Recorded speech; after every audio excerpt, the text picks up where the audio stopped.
আসসালামু আলাইকুম, কেমন আছেন সবাই? আশা করি ভালো আছেন। লাহাম মোরগটা বানাইলাম।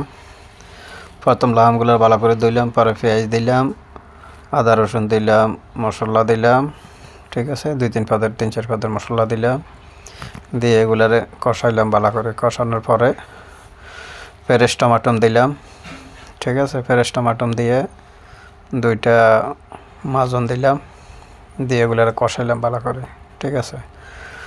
কষানোর পরে পানি দিয়ে দিলাম,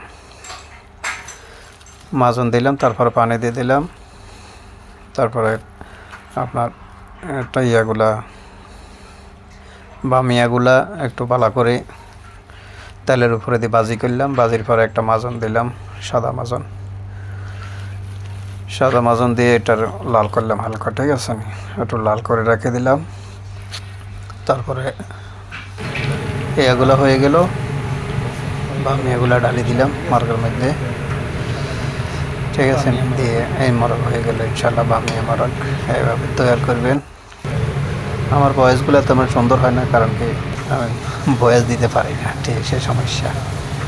আর সাদা ভাত তৈরি করলাম, ঠিক আছে, নি আপনাদেরও হাঁকুকা করে সাদা ভাত তৈরি করলাম এভাবে, ঠিক আছে। আর আমি পুরাপুরি এডিট পারি না, এই কারণে একটু সমস্যা।